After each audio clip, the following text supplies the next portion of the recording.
Our travels now take us to downtown Tiffin, to a place I've heard about but have never been to, the American Civil War Museum of Ohio. It used to be an old post office, but now it gives important lessons on this crucial part of our history. And as a big Civil War buff myself, I can't wait to take you inside.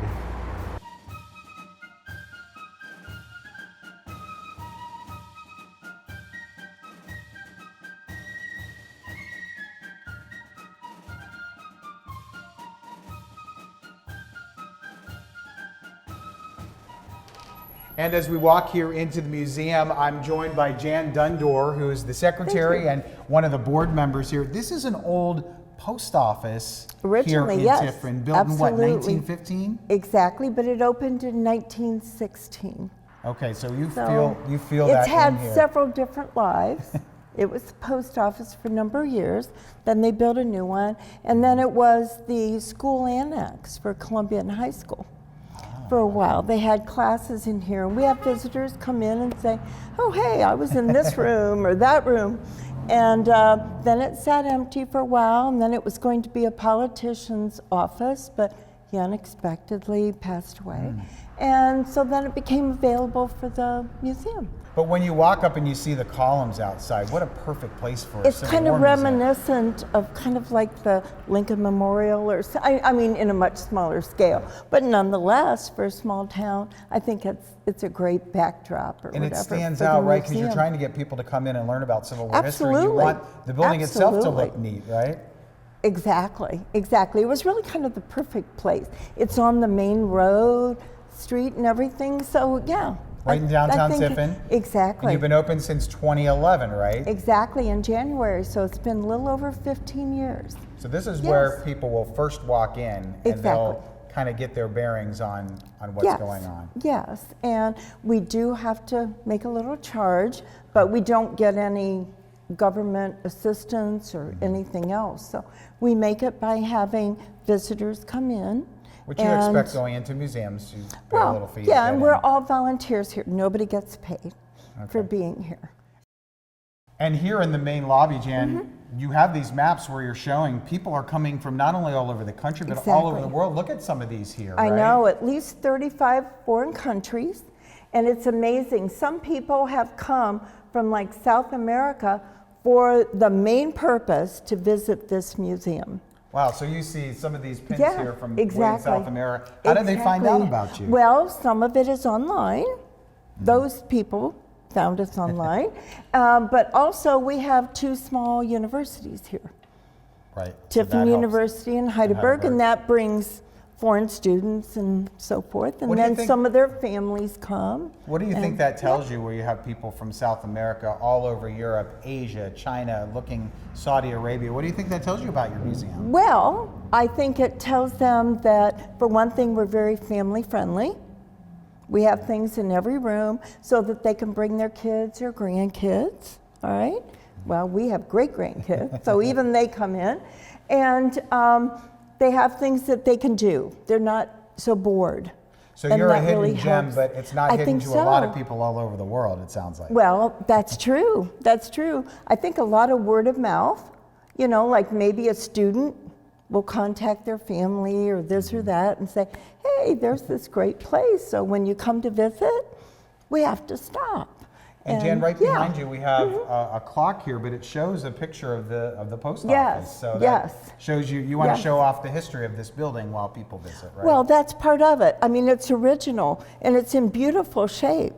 And I think it's something that we can be very proud of, and the community can be very proud of. Was the building purchased for this museum? Was it donated? It was donated, and it literally belongs to the American Civil War Museum of Ohio, Inc. So it is like its own entity. And we need to take a look at some of your exhibits, right? I certainly hope you do.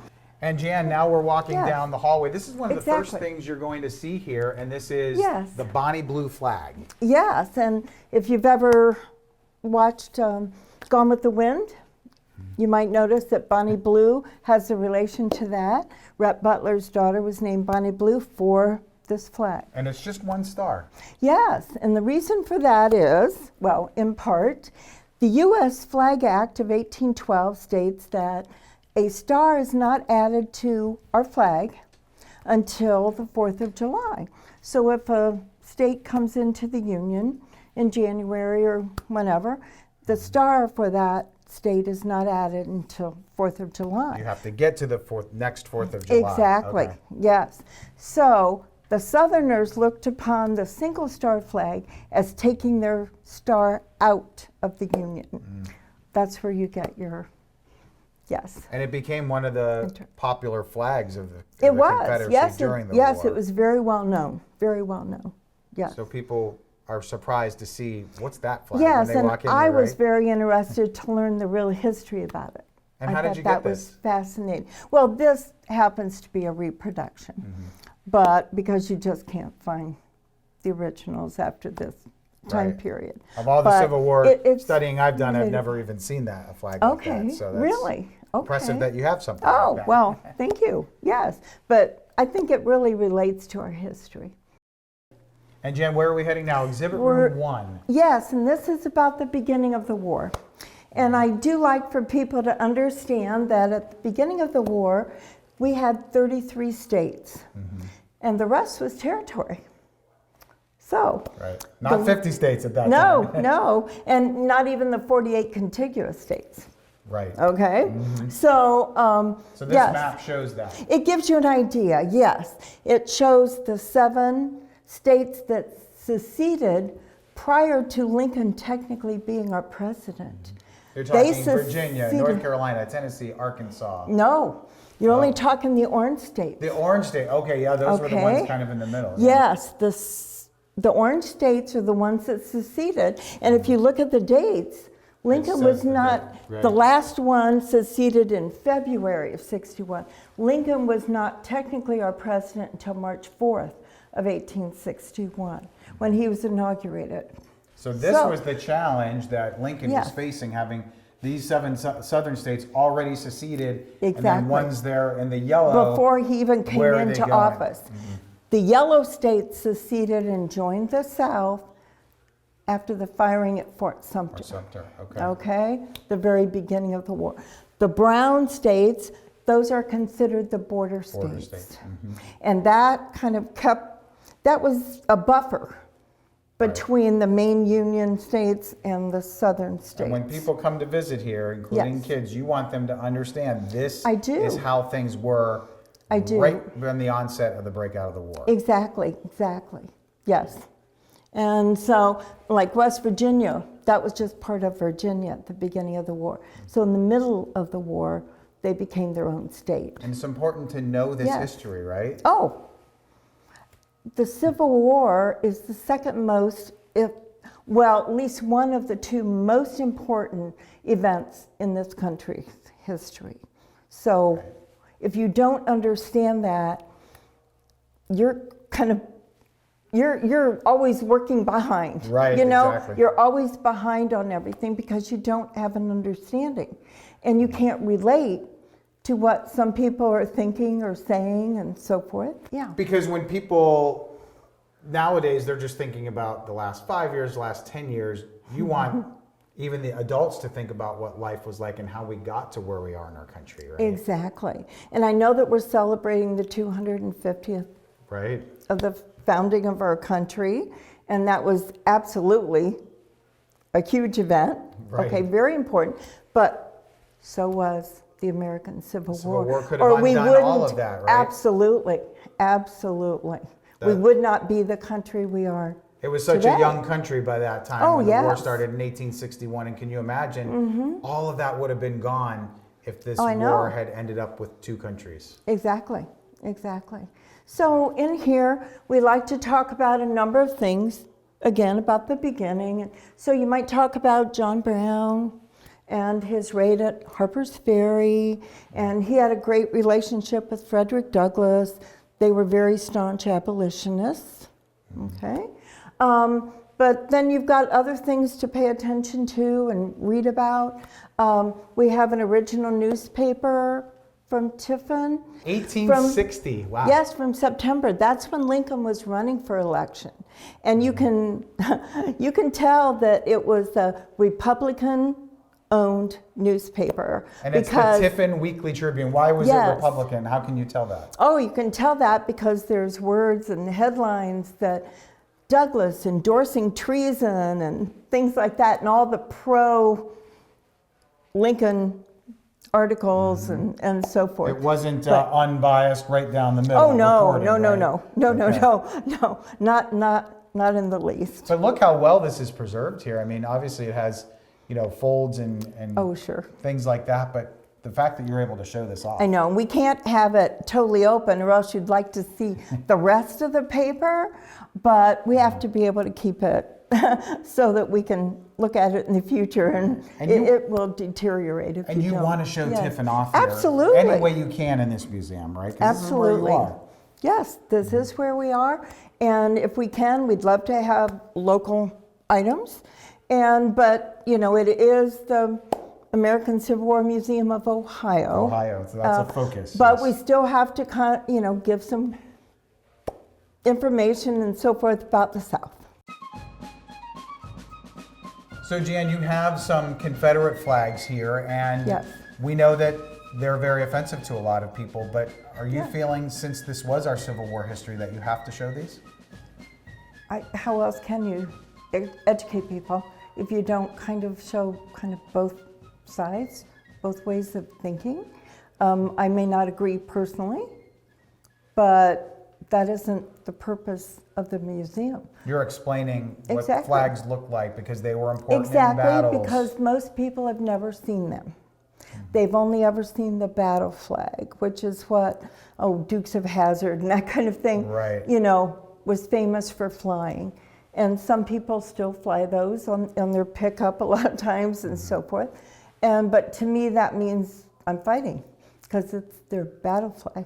Do you get questions from people who visit the museum? Why are you showing those? Yes, they were very surprised. Well, not so much why are you showing them, but just the fact that they exist. They're not aware. They're aware of the battle flag, but they're not aware of the national flags. Of the different. So these are the national flags. National flags. Yeah. And they never really stuck around because the South lost the war. Exactly. And we have our Stars and Stripes that we love. But I will point out one interesting thing.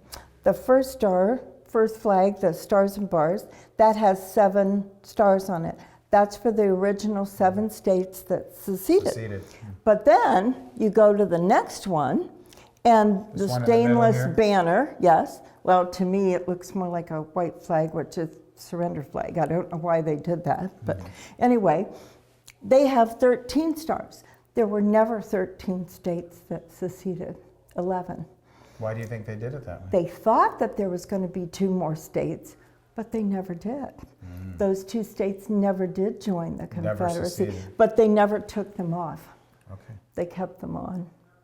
And here we have, when the war was about to begin, President Lincoln was calling on states to respond and send their soldiers, and Ohio played a huge role. So you're showing this here, right? Exactly, and they were only signing up to serve for 3 months. 3 months. Which, I mean, think about that. How many wars do you have for 3 months? They thought it was going to be a quick end. The North thought we're going to get rid of the South's ability to fight very quickly. Exactly. So, but you're seeing here, 75,000 volunteers, and Ohio furnished over 12,000 of them. So, yes, for the first 3 months, yes. And this war could not have been won for the North without Ohio's contributions. Right? Oh, absolutely not. Ohio gave the 3rd most number of men to the war effort. We're a small state, and we had the 2nd most number of casualties. And supposedly, Lincoln would get on the telegraph or whatever, and he would ask his generals before a battle, knowing that they're ready to go in, how many Ohio units are you putting in first? That's what he determined would be a good outcome or bad outcome, depending on how many Ohio units were going into the battle first. So they had a good reputation, even from the beginning, that Ohioans fight. Yes, absolutely. And he felt better about what could happen as long as Ohioans were involved. Yes, exactly. That's fascinating. It is, isn't it, though? Yes. Feels a little pride, doesn't it? I think a lot of pride. I mean, and not just this kind of thing, but I think we'll see later about all the leaders from Ohio. Not just the military leaders, but then also became president and so forth. It's very interesting. Yeah, Ohio was supremely important, I think. As we move through the American Museum of the Civil War in downtown Tiffin, Jan Dundor takes us into an exhibit room that's focused on the life of a soldier. And this I find is fascinating, Jan. This is an original artillery jacket and Yes, hat exactly. worn by a Union soldier, a Northern soldier, right? Yes, and you can tell it's artillery because of the red trim. Okay. Okay, that different colors for different types of units. And so for people who are thinking artillery, Yes, what that's would the he have big done? guns, The big ones. cannons, that kind of thing. Yes. And this was actually worn by someone Yes. in battle. Yes, and in fact, if you notice, he had it kind of specialized for himself. When he was on furlough, he went and had the collar shortened because apparently it maybe didn't have a very long neck and it irritated him. So he had that made shorter. And he okay. had some pockets put in the inside. And then he had the velvet trim put on for, showing off, I guess, if nothing else. And the original hat. And yeah, it's great to see. And look at the stature. In general, they were smaller back then, right? Okay. Absolutely. I think the average was like 5'6" or 7", maybe. okay. The average height. And this exhibit says it's due to the generosity of Molly O'Neill and Don Haybaker. Yes. So you they need donated donations money like this, right? and they asked that exhibits be purchased. That's what they wanted done with the money, and so that is what happened. And sometimes it's a family member, someone from their family that was in the war and it got passed down over generations. Yes, well, to be honest, this particular couple came into the museum. They loved it. They enjoyed it, and they liked the fact that we were volunteers and so forth. And so in order to help out, this is what they did. And now they have this permanent exhibit here, which is great. Exactly. And then we can't talk about the Civil War without the bullets and all the different munitions that were used. So I know. And can you just imagine, like, back in those days, being hit by one of these bullets that did so much terrible damage, didn't They did. They would shatter the bone. They didn't just crack it or break it. It shattered it into tiny little You can't pieces. make repairs on No, bones that were shattered, especially certainly back then. in those days, right? Especially back then. So it's Exactly. important to mention and show the different types of bullets that were used. What's the reaction that you get when people, or maybe especially kids, see the bullets? Well, they just kind of open their mouth and look, and they're like, oh my goodness, look at that. And I try to point out how difficult it must have been to get the right ammunition to the right units, because maybe a private person with some money would outfit a unit. Right. Okay, with a gun and with And your uniforms success on and a so battle forth. could and depend on how much ammunition you have, of course, right? Absolutely, absolutely. But somehow they did it. I don't know how. And you said a good rifleman could get off 3 shots in a minute. Yes, And this that wasn't was with, easy to do back in no, those that days, was right? with the old-time muskets. Okay, and interesting, you have the paper cartridges that would have to be torn. Well, Correct, you yeah. can't. You have to have 2 teeth that meet, and that was one of the requirements for a soldier. They didn't have the individual doctors looking at every individual soldier to examine them for physical, if they were Right. physically able to participate as a soldier.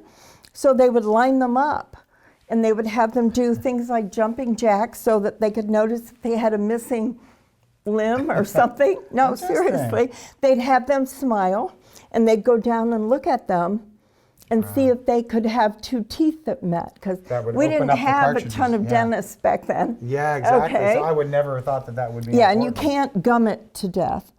You have to be able to Right. tear it with your teeth. So imagine trying to So, get the yes. bullets and the Yes. gunpowder in to there. do the whole process. And you're under the stress of battle, Yes. too. You might be Exactly. targeted by the other side while you're doing all that. And like at Gettysburg, some of them were fairly new soldiers, and they were just not used to war itself, battle. And they found some rifles or muskets with a number of bullets in them. They just forgot to fire them. Forgot to fire. Wow. Yeah, and they just kept putting them in, and yeah. And Jen, you also have several hands-on exhibits throughout yes. the museum here. Every room. Including this right here, and Yes. you say kids will try these things on, but adults will too, right? Some adults, yes. We've seen any number of adults trying things on. So these And are like yes. shoes that they wore, Yes, the coats like from both brogans north and south. so forth. Yes. What's it like when the kids try those on? Oh, they just have fun. And they've always got to pick up a pretend the rifle. pretend rifle there. Yes, okay. yes. And get their picture taken. Yeah, exactly. Absolutely.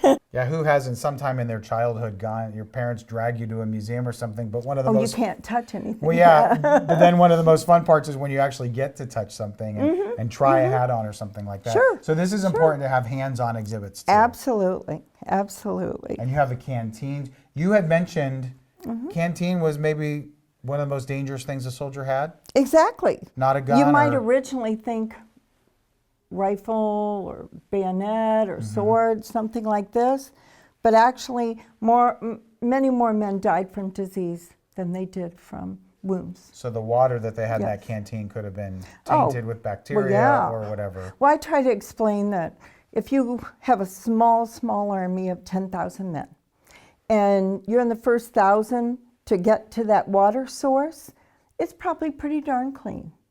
But after 9,900 men, mules, horses, wagons, everything have gone through there and done whatever they wanted to do in that water, it may not be nearly so clean. So that's how So, you would get yes. dysentery and other diseases. Yes. And that was pretty rampant and very dangerous. But you had to have water. You had to stay hydrated, especially Yes. some of these battles were fought in the south with the Oh, humidity sure. and the heat, right? Oh, sure, sure. And of course, you had the mosquitoes and everything else for, So this all really kinds of does show trouble. the soldier's Oh, life yeah. here in this part of the Yes, museum. yes, yes. Coming up, we'll show you one of the most fascinating exhibits in this whole museum, a 35-star national flag that made it through the toughest days of the Civil War.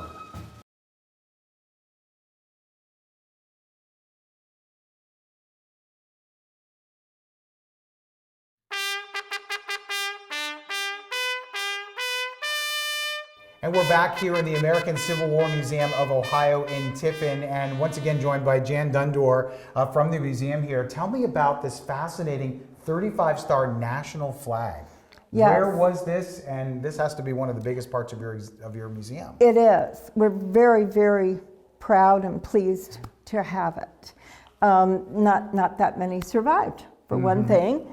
And yes, and it's very large. So that was at the headquarters, but it was at the headquarters of the 164th OVI. And OVI stands for Ohio Volunteer Infantry. And it was a local unit. A number of the men from this county, Seneca County. So this was, So- I mean, you can tell because of Yes. the condition it's in. This fascinates you because you know this Yes. was either at the headquarters, might have even been Yeah. at a battle. We don't know, right? No, it might have been in some skirmishes, that kind of thing. I don't think it was in a major battle. I mean, it wasn't, Gettysburg or Vicksburg or anything. But anyway, yes, that came along with the leather trunk, which had his correspondence back and forth from home. And those are transcribed over there. But that and the flag were together, brought home by Mr. Drown. Mr. Drown, and how did you get this though? Well, apparently the owners, all right, invited the museum to come and get the leather trunk. Okay. And so, which was just wonderful in and of itself. But when the gentleman got there to pick up the trunk, the owners happened to say, well, I don't know, would you want to look at this flag we have up in the attic? And he about fell over. Okay? When he saw that, yes, right? absolutely, absolutely. So we're really pleased, and it's the 35-star flag, so that was later in the war. And plus, the number 164th, it didn't enter service until a little bit later, you know. Okay. And here you have it laid out perfectly, but you have to make sure that it's safe and doesn't don't really want deteriorate. people touching it. Yes, it doesn't need to deteriorate anymore. Right. Yes. But you have to have a climate controlled museum to protect. We do the best we things like can, this. yes. We would love to be able to do something more as far as to preserve, but it's just a little too expensive at this time. But What's a when common- we yeah. get the money, we would love to be able to conserve that. And what's a common reaction you get, Jan, when people see this They flag? go, really? Really? During the war? Yeah. Oh my gosh. And yeah, they're just really surprised that they can see it here at a local museum and not have to go to Columbus or Washington, D.C. or somewhere else to see something that's original. That's fascinating. Yes. I love it. And it's local. And Jen, something else you have here in this exhibit Yes. room is about the Buckeye Vanguard. Tell us about that. Well, that was the 49th OVI, remember Ohio Volunteer Infantry, and it was started and gathered the men up by William Harvey Gibson, Who we which see in was that known second slide. as Ohio's Silver-Tongued Order. And down the road here, just more toward center of town, there's a statue of him as an orator, but he was still very, very proud of his service in the Civil War. He helped start the first fire department and so forth in town. He was an attorney. He would give political speeches for other politicians all over New England and so forth, because So- he was quite the orator. And he almost made Tiffin famous in a way, right? Yes, he did. Any number of people knew him personally, and there's quotes on his statue from very famous people. And how important is it, you're trying to talk about the Civil War, which affected the whole country, Yes. but how important is it for your visitors to learn about what happened from Tiffin residents or what happened around Tiffin? I think it's much more relatable. You know, you think of him as, oh, this guy that if you lived during that period, you would have seen him around. My husband happens to be related to his wife. Okay. Okay, That's they neat. are related. And so I think it's just more relatable. Plus you see his statue all the time. And Every here in time you Tiffin. go by, yes, here in William Tiffin. Harvey Gibson. Yes, and he was known through a large part of the country. He was well known, not just as a local person, but he was well known. So it sounds like he was important in that rallying cry to get soldiers Yes, and he helped. to sign up. He was very involved in the beginnings of the Republican Party and so forth.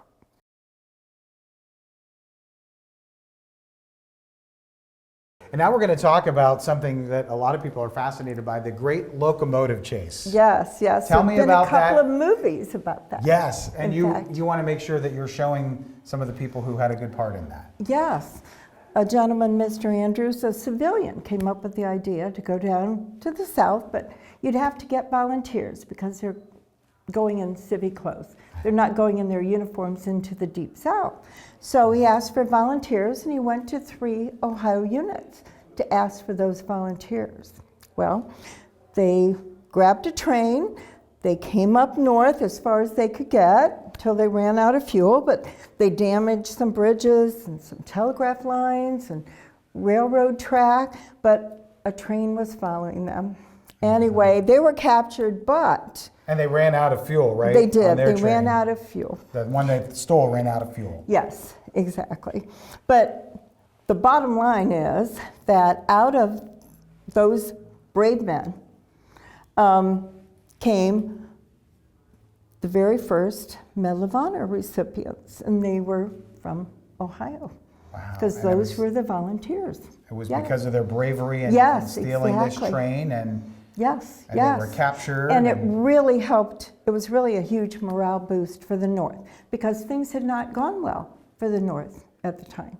And so this was just great. People really felt good that we would have these men that would be willing to risk their lives. you And know, even if they weren't to from do Tiffin, this. they were Ohioans, and you felt And it, they were fairly local. A number of them were fairly you felt local. it important to show that here. in Oh, the museum. absolutely. Oh, it's the American Civil War Museum of Ohio. So yes, we're very proud, but Jacob Parrott was the very first one. He was the youngest. I think he was 18. And they did offer to send him to West Point. He refused for two reasons.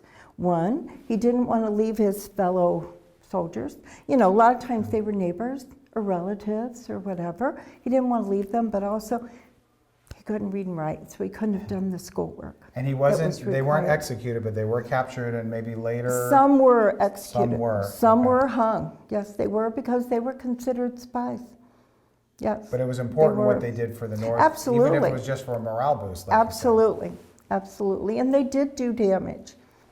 And you have a great exhibit here talking about medicine in the Civil War, because it was so antiquated back then. And is this an area where kids are fascinated by, especially because you see... As soon as they see that, they're just drawn here. And this looks like a leg wound or simulating It gives you an idea, yes. And unfortunately, a number of men had to lose a limb because, you know, again, we talked about the bullets, that they would shatter bone. There's not much you can do to prevent infection. But you want to show that they didn't have modern marvels there as far as medical Not supplies everything, go, right? no. They did have some, yes, and they did have some anesthetic. Okay, they did. It wasn't just bite on a stick or whatever. But nonetheless, you know, it was, if you've ever seen some of the photos, there's piles and piles of limbs. The doctors didn't have time to do anything but cut it off and throw it over and start again with somebody else. And why did you find that important to have an exhibit on medicine? Well, I mean, war is brutal. It's reality, unfortunately. And it was interesting in that there were no women nurses at the time of the Civil War. That happened a little bit later into it. And we had a fascinating lady from Ohio that you'll see an article about her downstairs, but Mary Ann Bickerdike. She started over 300 field hospitals, and the men loved her. They called her Mother Bickerdike because she cared so much. She wanted good food, she wanted good care, she wanted cleanliness. Okay, those things were very important, and that saved a lot of lives. But this is something that people can really identify with when they come to this museum. They can just imagine how difficult that would have been for the patient, of course, especially, but for the doctors and nurses too, right? Oh, absolutely. I mean, let's face it, women weren't allowed to be nurses or anything, so all of a sudden, you're a nurse or even a gentleman, you know, and you're in the medical corps.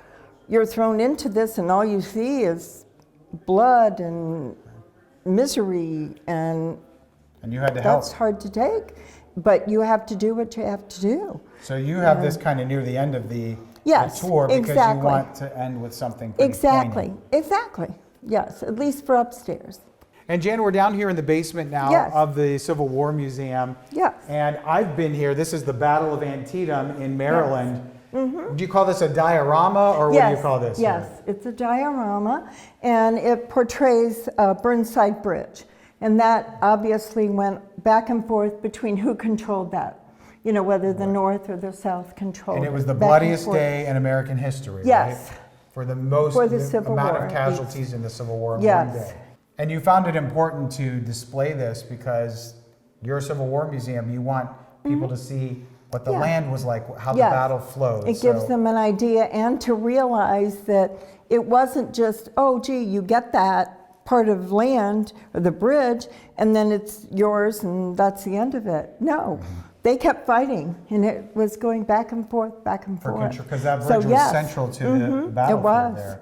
It was, yes. Do the kids seem to love that too, when they can actually see where the soldiers were? Oh, they like to see it. They'd love to touch it, but I'm sorry, we can't do that. So we have something over there for them. Right. In order, some things obviously are not for playing around with. Exactly. But you don't want to just have interesting exhibits. You want people to leave here remembering and learning something. And you want history to more come alive for people.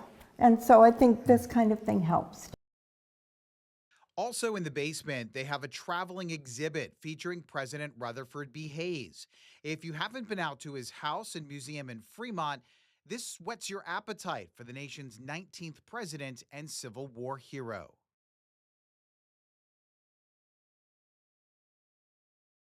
Well, now, if you don't mind, we're going to look at some of the women.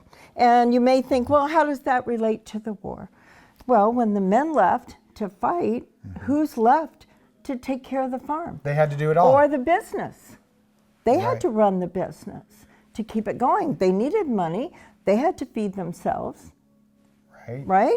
And so another important thing that I don't think everybody understands is that young women, since they had smaller hands and slimmer in general, they worked in the ammunition factories a lot. Wow. And that was fairly dangerous because sometimes they Had blew accidents. up, but we did more than just take care of our own personal property, and or they became nurses that, again, had never was allowed before. And how neat that you're showing some of the period clothes that they wore here too, right? Exactly, and of course, I personally love the vintage clothes, but I do like for you to see how they really might have looked. The whole look, that's like a mourning. She's in mourning. This one over here is Yes, she's in all mourning. black Okay. and that. She's in mourning. That's just kind of a day dress, that kind of thing. And, you know, the cage crinolines. And people think that's terrible and that's torturous, but women loved them. So these were hoops that they wore, Oh, right? yes. Okay. You'd call them, a lot of people would call them hoops. And they came in the very late 1850s, just before the war. Women loved them. They were cooler. They're very lightweight. I can pick those up with my pinky. Right. They're very lightweight. So don't Much- forget the contribution Yes. the women Absolutely. made. When this war Absolutely. went on for 4 years, and sometimes the men could have been gone almost that whole time. The whole So- time. A lot of them, even if they were in one unit that signed up for, say, the 3 months or the 100 days or whatever, because there were units like that. A lot of times they'd come home for a few days and sign up and join again, join a different unit. And so, yeah, the women had to carry on. They had families to take care of and themselves, and they had to protect what their husbands were fighting for. So that they had something to Yes, come back to, exactly. right? Well, Jen, this has Exactly. been fascinating. There's Thank so you. much to show, and we Yes. want you to come down and check this out for yourself. Yes. We wanted to show you some of the main parts, but tell me about the days that you're open and when people can visit. Sure, we're open Wednesday through Saturday, noon to 4, okay? And that's all but the winter months. We close about the middle of December, and we open up maybe the end of March or 1st of April. It's just, the weather's too unpredictable at that And you're time. right here in But downtown otherwise, Tiffin. Downtown Tiffin on the main road, Washington Street, South Washington Street. We're at 217 South Washington And Street. it's the American Civil War Museum of Ohio. Yes. We want you to come out and visit. Absolutely. I'm a And huge again- Civil War buff, as I mentioned, Yes. but we want more people to come out and check this out. Yes, and it's Yeah. we do have a small fee, but it's as reasonable as we can make it. But we're all volunteers here, so nobody's paid. We appreciate you showing us around. Oh, I appreciate you coming, and please come. All right, we'll see you next time here on Tim Takes You There.